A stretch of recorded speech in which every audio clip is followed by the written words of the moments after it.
Salam sejahtera, terima kasih karena bersama dengan saya di Nazilin Unity Channel.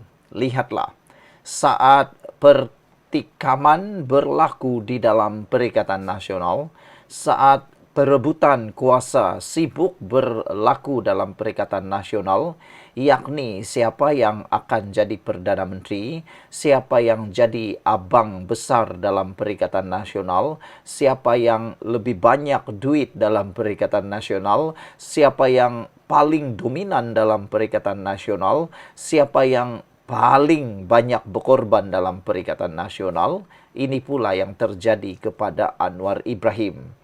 Saban hari Anwar Ibrahim dihentam, dihina.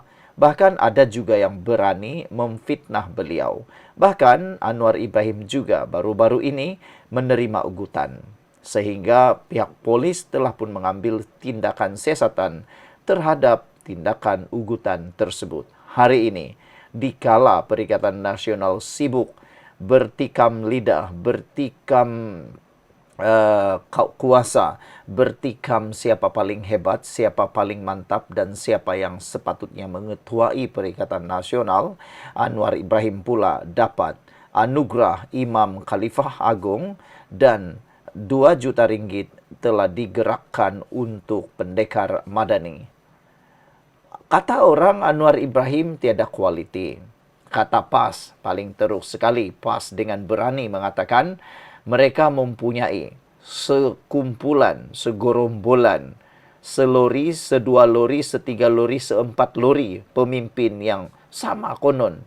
Sama konon kualitinya dengan Anwar Ibrahim. Tapi entahlah, dalam kalangan 3 lori pemimpin PAS yang dikatakan lebih hebat daripada Anwar itu, berapakah yang telah dianugerahkan Imam Khalifah Agung?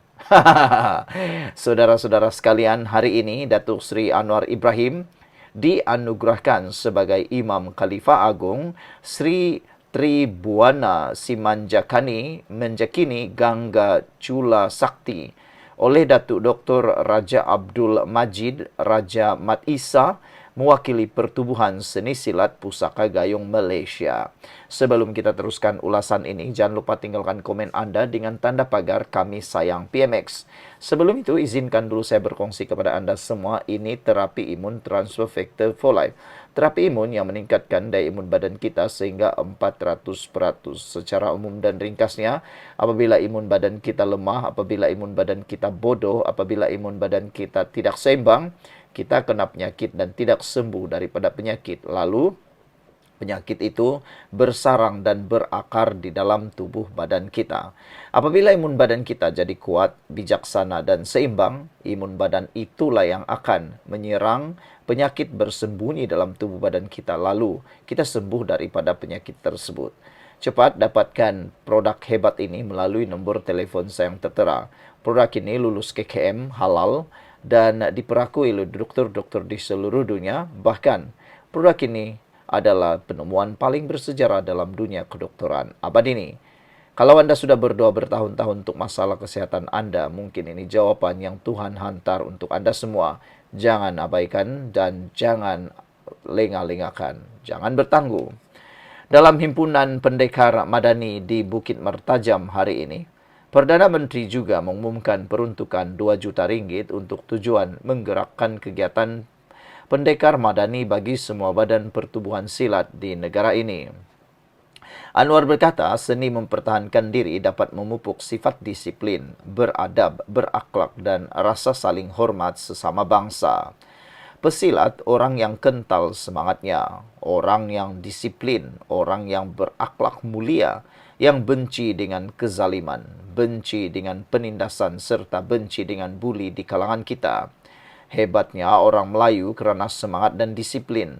Mereka tahu adab, tahu akhlak, tahu hormat sesama Melayu, serta hormat pada bukan Melayu, serta tahu menjaga negara ini dengan aman, adil dan bahagia bagi semua yang bukan menanam semangat untuk benci pada orang. Kata Anwar Ibrahim dalam program yang dihadiri lebih 10,000 pesilat di kampus Politeknik Seberang Perai PSP. Sehubungan itu, Anwar menyeru pengurusan sekolah, institut pengajian tinggi serta institut pendidikan guru di seluruh negara menyokong dan menghidupkan penubuhan kegiatan pendekar madani. Ia adalah dalam usaha membolehkan institusi berkenan melahirkan lebih ramai pesilat dalam kalangan belia sekaligus mengangkat martabat dan darjat bangsa. Anwar percaya Menteri Pendidikan Fadilina Siddiq dapat membantu menggerakkan kegiatan itu ke sekolah-sekolah sebelum ia digerakkan ke IPT dan IPG bagi satu kegiatan menyatukan semangat anak muda.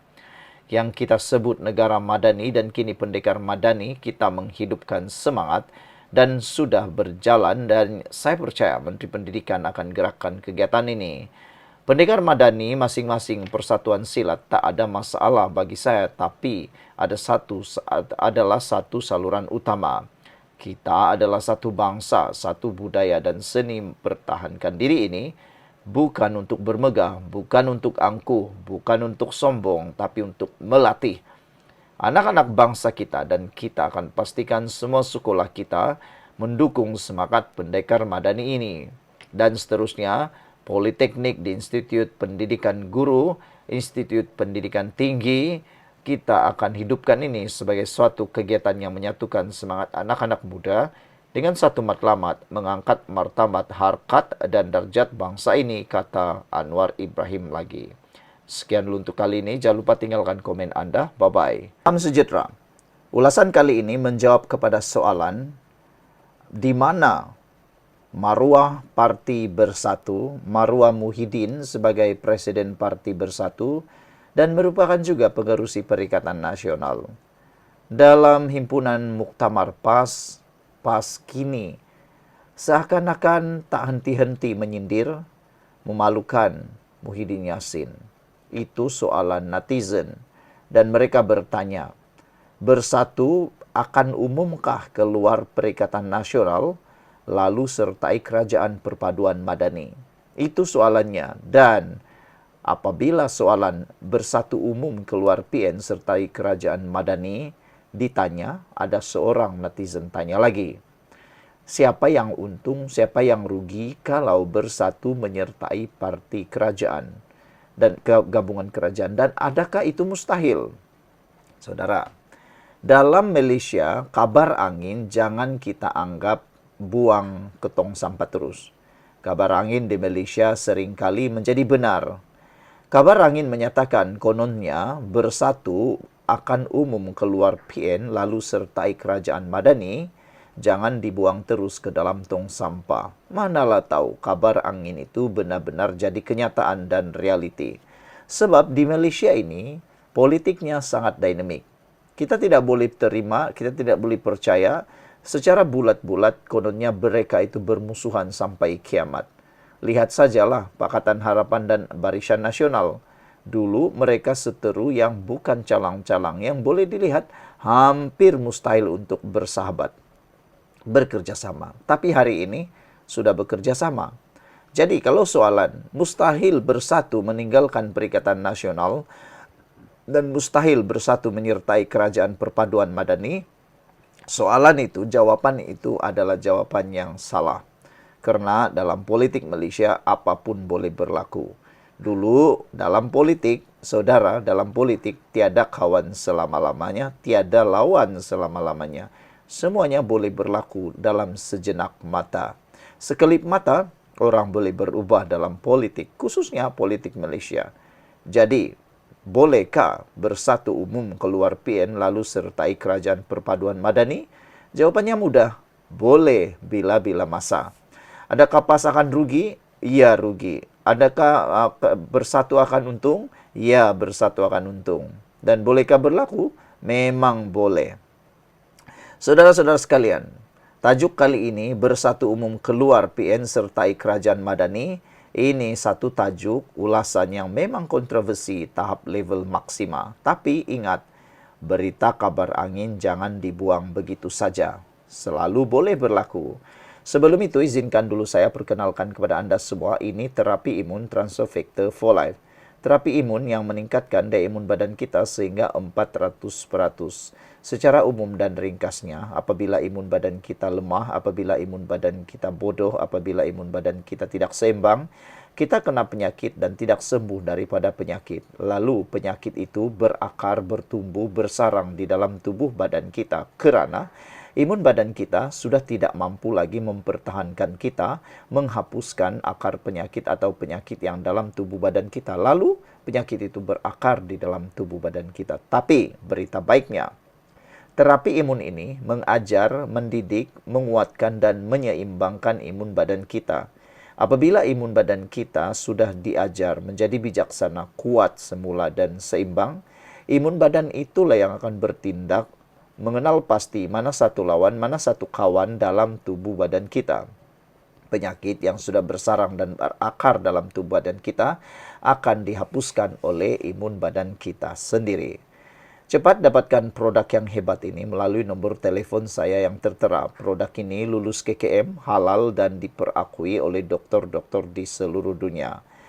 Produk ini lulus KKM dan merupakan penemuan paling bersejarah dalam dunia kedokteran abad ini. Kalau Anda sudah berdoa bertahun-tahun untuk masalah kesehatan Anda, mungkin ini jawaban yang Tuhan hantar untuk jawaban masalah kesehatan Anda itu. Cepat dapatkannya, kau jangan bertangguh-tangguh. Saudara-saudara sekalian, Bersatu Umum keluar Perikatan Nasional sertai Kerajaan Madani, Malaysia sekali lagi digegarkan dengan berita kabar angin yang mengejutkan. Kononnya Bersatu sudah sakit hati yang terlampau sakit sampai bersedia umum keluar daripada Perikatan Nasional dan kini mahu menyertai Kerajaan Madani. Bolehkah itu berlaku? Adakah sumbernya boleh dipercayai? Entahlah, kita tunggulah nanti. Adakah ini realiti atau sekadar kabar angin politik?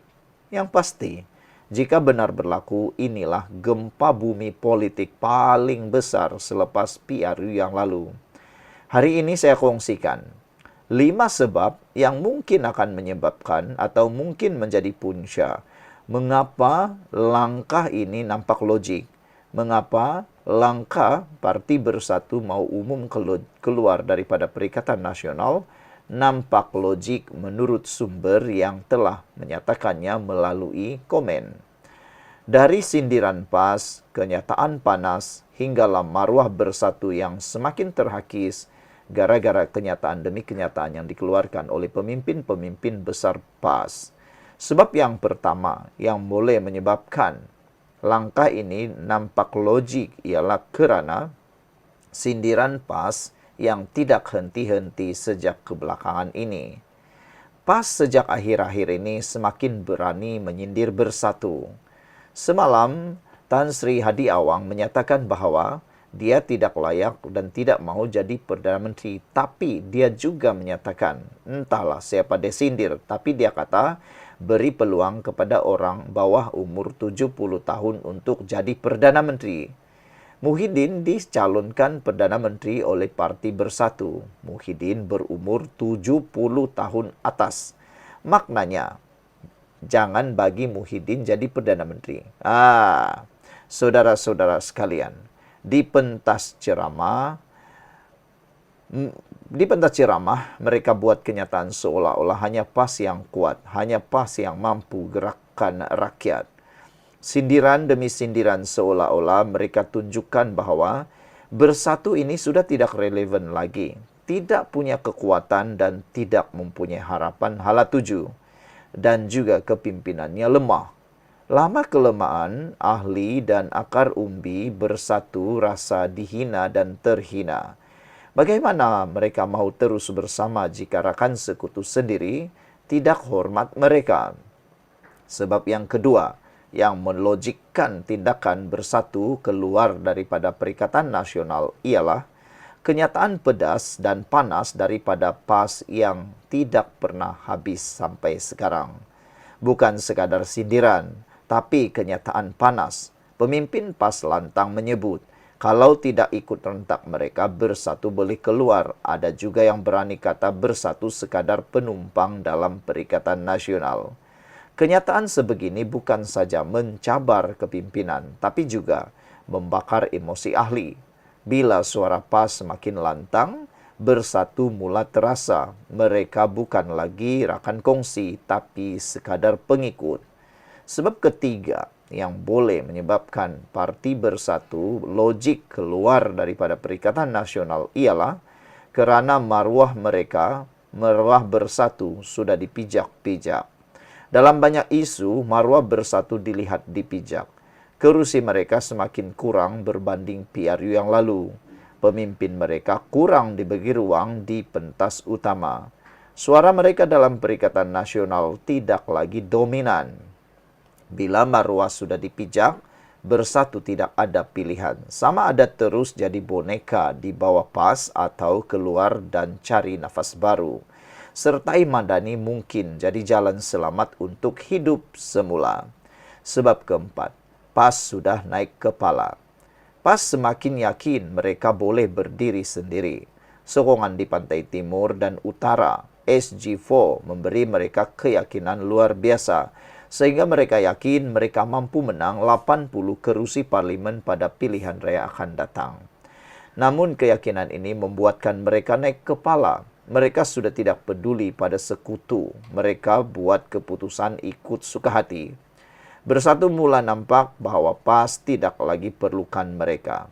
Jadi, kenapa perlu kekal dalam gabungan yang sudah hilang hormat? Sebab yang kelima ialah PAS kini jadi abang besar dalam Perikatan Nasional.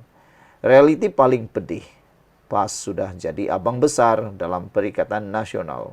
Semua keputusan besar mesti ikut rentak PAS. Bersatu tidak lagi jadi tonggak. Sebaliknya, sekadar pengikut yang menurut. Bila satu parti terlalu dominan, gabungan itu jadi pincang. Dan inilah sebab utama Bersatu mungkin nekat keluar Perikatan Nasional PN. Mereka lebih rela menyertai Kerajaan Perpaduan Madani. Walaupun dianggap pengkhianat, asalkan ada maruah dan ruang untuk hidup kembali. Jadi, saudara-saudara sekalian, betulkah Bersatu akan keluar PN dan sertai Kerajaan Madani? Secara rasmi mungkin belum diumumkan, tapi semua petunjuk jelas.